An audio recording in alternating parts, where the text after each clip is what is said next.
Wanted to do just a quick intro of Tukaiz. As an organization, we support a lot of QSR and fast casuals that are here today in the sense of retail merchandising and how that's evolved in the last 5 years specifically, but we've been at it for over 60 years.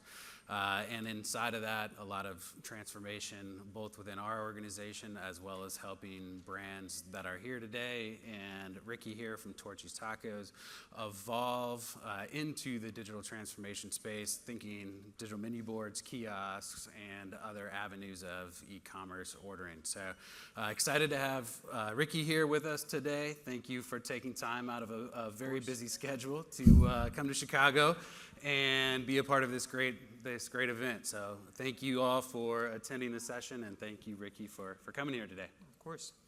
So before we get in, I'll let you do a quick intro of Torchy's. See if that clicker will I don't think we're going to get there. let us roll through. So for those of you who are not familiar with Torchy's Tacos, an Austin-based taco brand, we started 17 years ago in a food trailer. Pretty cool story. If you have time afterwards, I'll tell you all about it. Food trailer and a moped, pretty wild. Over the last 17 years, we've grown to 125 locations nationwide with plans to continue to expand throughout the rest of this year into next year. Some really exciting plans moving forward. My history, a little bit about me. I've spent a lot of time in the restaurant industry working through multiple facets of that world. Whether it was in beverage or brand content or concepts in and of itself. For the last 6 years, prior to coming into Torchy's, I was in big beverage for quite some time. So spent a lot of time launching breweries, seltzers during that whole rise, liquor companies. Moved into Torchy's about 2 years ago and have been leading the creative team there. A very lean creative team, but a very strong creative team.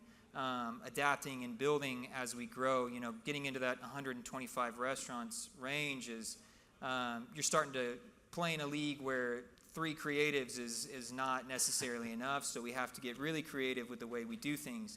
But yeah, it's been an amazing ride and super excited for the future of the brand.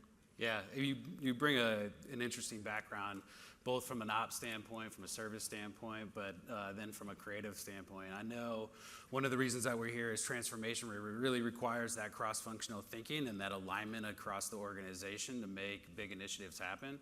And we really want to understand the creative mentality coming into that. You mentioned that you're a pretty small team, and you're now at that critical mass of 125, and the transition into supporting omni-channel content and the scale that's required from that. How are you guys handling that as a team? Yeah. So just like everybody in the industry right now, we're trying to figure out how we adapt AI into our creative, workflows, which can be challenging at times. So just for some context, at Torchy's nimble team, we have two designers and myself, and then we have one production team member, and we're pumping out a ton of content, as I'm sure many of you have seen. So that adaptation into AI and how it can help us, push out LTOs, and how it can help us, become more efficient with some rollouts and some large-scale lifts that we have to accomplish in a very short amount of time, while also trying to look ahead at some of these NSOs that we have coming up and all the materials that accompany with them, while also leaning on y'all, Tukaiz being a phenomenal partner of, being able to help us with some of those touch points, not only for large-scale rollouts, but things that we, really affect us in the field, and establishing some templates to streamline those processes has been great. But yeah, utilizing some of those tools to our benefit.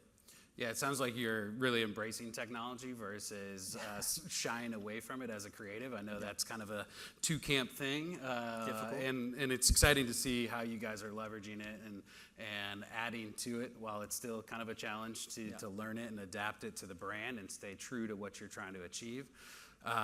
Torchy's is kind of ever evolving in what they're doing and diving into a lot of new technology beyond the way that you're using it as a creative.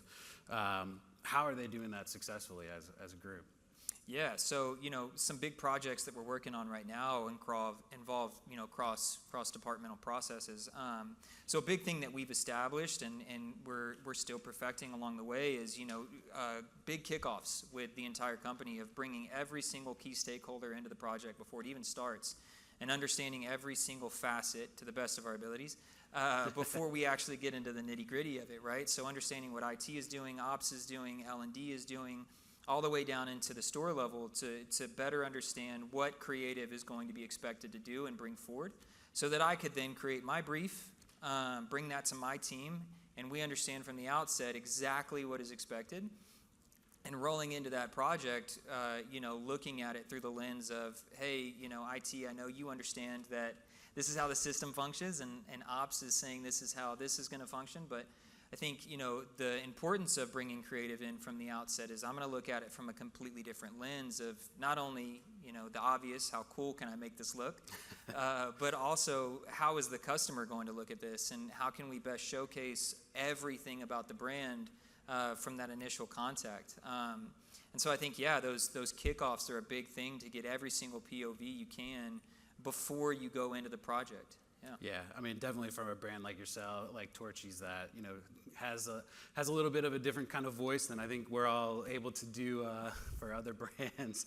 Yeah. I know it's an exciting thing. You have to kind of keep true to the storyline of the brand and that edgy tone, while still kind of thinking operationally and how that comes to life and impacts the customer experience. So I'm sure you're running into a lot of things as you're adapting new technologies. I know one of the big topics earlier in today was kiosks and how folks are adapting and evolving that, given the increase in check that you're able to get from it. Yeah. As you guys are exploring that, maybe let's use that as an example of some key learnings and how you approach, as a group, some of the challenges that come in. Sure. Yeah, it's a great one.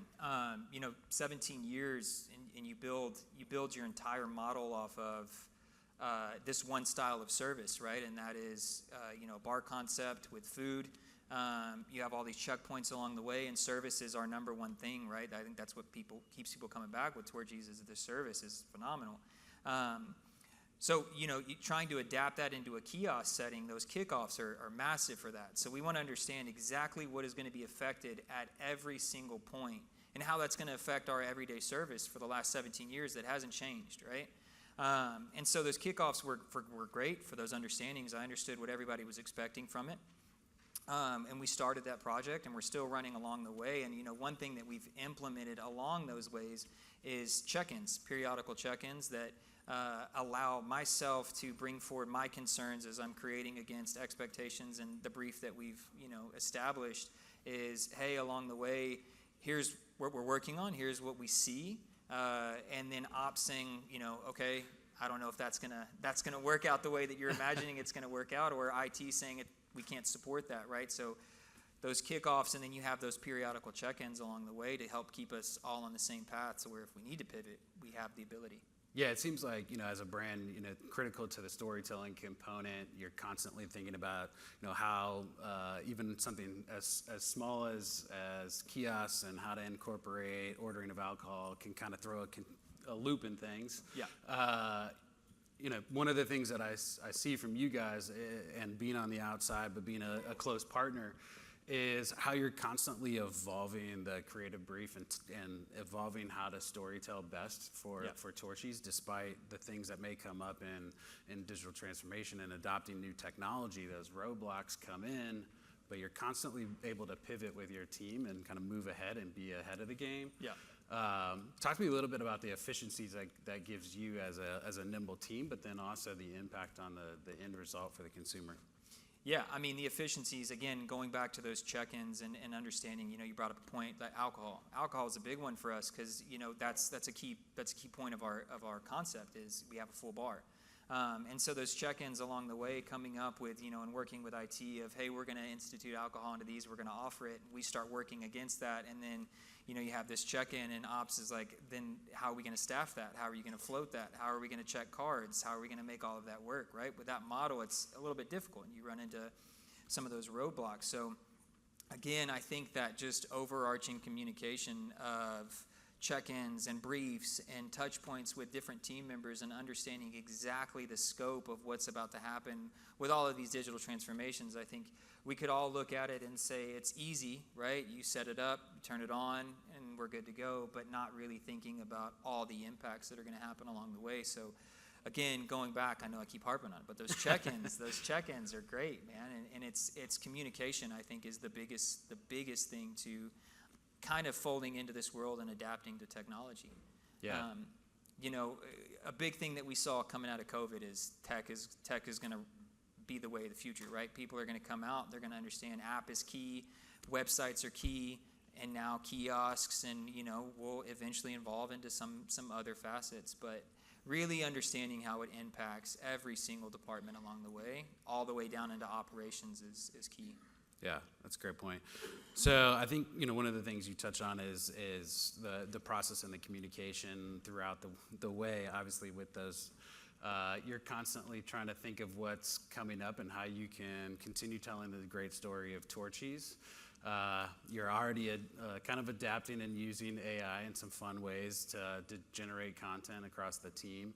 What are you most excited about, you know, here, talking about all the possibilities with data, technology, operational transformations, et cetera? What, as a creative, excites you most? Yeah, I think for the restaurant industry and kind of looking at like where we're going now, coming out of beverage, a lot of time was spent in production, right? Working with some big brands like White Claw and June Shine and a lot of those bigger guys. Production was awesome. So we're shooting full-scale commercials, and used to be you're limited to like telling these stories through social media and ad campaigns, but now this adapting of digital menus, I think digital menu boards is something I'm super excited about, to see not only, you know, display production in the restaurant, show people what your offerings are and how craveable they can be, like the craveability opponent of is amazing, but also data. Like I can get data from that immediately, right? I can run these campaigns for weeks and understand, okay, we've been displaying that ad for the last however long, and sales are up or sales are down. It's not really moving the needle. Let's plug in a different piece of creative, as opposed to your traditional ways of, you know, we're running print and we're trying to figure out if this is working or if it's not working. I get that like instant gratification, which I think as a creative I love, because I love to know if it's working, if it's not working. So yeah, I would say that the biggest thing that I feel like I'm most excited about right now in the restaurant world is that adapting into the digital menu board, and storytelling is huge, especially for our brand. So yeah, really excited about that. I think you guys have a unique ability to storytell and how you come about with that. Like, you know, as a creative and some of the excitement coming from liquor and beverage into Torchy's, what were the most exciting things as you embarked on that, and where restaurant space was at that time? So two-part answer. First thing coming into Torchy's was I get to cuss. That was fun, right? You get to damn come good. in, you get damn good. So that was really exciting, and also, you know, being from Austin and coming into that brand and having a love for it from you know, not even being involved in it directly. Getting to tell those stories and getting to watch that brand grow, and actually now being a part of it and being the one that's telling those stories and adapting to it. That was one of my favorite parts about coming into Torchy's. And you know, I think the second part to your question, do you mind repeating that? I'm sorry. I think, you know, I was excited about saying you were just excited about talking about damn good tacos, I guess. I think, well, here, go to the second part of that. How did Damn Good come about, just for everyone here? Just yeah, so the story goes on the trailer, early days in the trailer, if you guys are familiar with Torchy's. Early days in the trailer started to pop off, and it was on South Lamar, really busy street there in Austin, in a trailer park for food. Couple of good articles. We were really close to not making it, very close to not making it, and a couple of really good articles get written up. And on a random like Tuesday, chef goes to open the truck. Chef, founder, now CEO, goes to open the truck, and there is a line down South Lamar of like 300 people trying to try these tacos. He's selling these tacos as fast as he can, and most of the people that are in the line are saying these are damn good tacos. These are damn good tacos. These tacos are damn good. So he coins that term. And that's where damn good comes from, you know. It's just from the first thing he heard, slinging him off the truck, and we've stayed true to it. And now it's one of our own things. So much so to the point that when I hear someone say damn good, I'm like, dude, don't make me get my lawyers on you. We coined that. Not a bad thing to have your tagline coined by your consumers. I think that says a lot about the experience that you get at Torchy's. So tell me a little bit about storytelling from that component and how to do that with technology today, given a lot of things are about how do you evolve into personalization and then evolve into hyper-localization around content. How do you layer on and stay true to the fun experience that you get and the vibe of talking about tacos and saying damn good tacos? How do you keep that true as you're looking to think automation and technology driving content? Yeah, I mean, going back to the story of Torchy's, it's a very interesting story, right? We didn't start like a lot of the brands that you see out there. We started in a trailer, which is awesome. And the same guy that started the trailer is now sitting at the head desk, still calling shots to this day. So it's a really cool story to tell. And as we continue to grow and as we continue to build, adapting into, like I said, digital menu boards to when we're going into a new market who might not know too much about us, right? I have the possibility and the capability now to tell that story through photography, through production, through the menu, through kiosks, in ways that I didn't have to tell that story, previously. And like I said, earlier in the conversation, really relying on ads and relying on other forms of media to tell those stories. I can now tell them in the restaurant, through digital transformation and these other avenues that we have to kind of land it while they're there trying our products. Yeah, product and experience all at one time. Yeah. What advice would you give, knowing that we have a pretty diverse group here from ops, from IT, from marketing? How do you, what advice would you give on how to collaborate and make the most of it, having a creative mindset in the room from day one? Yeah, I mean, coming into Torchy's, when I first got there, I think, we were somewhere north of just over 100 locations. We were really close to 100 locations, I should say that. I think we were like 85, 90. So I've opened quite a few while I've been there. And I think one of the big things coming in that I saw right off the bat was that cross-communication of departments, right? And I think a lot of times we think, working in companies and we're all moving at 1,000,000 miles an hour and we're trying to open stores and we're trying to project and we're trying to look ahead is, those moments to slow down and say, okay, well, what is IT working on for the next 6 months and how can we be a part of that? How can we help integrate into that? What is ops working on? What is L&D working on? So the biggest thing for me is, when I'm looking at companies and we're all growing and we're all trying to evolve is take a second to slow down a little bit and figure out what's happening around you and what other teams are doing and understand like how you can help and how that's going to fold into you and how that might potentially impact you and your teams. And ultimately, how can we create the most efficient forms of communication? I think communication is the biggest one. Yeah. And slow down a little bit, We're gonna get it done.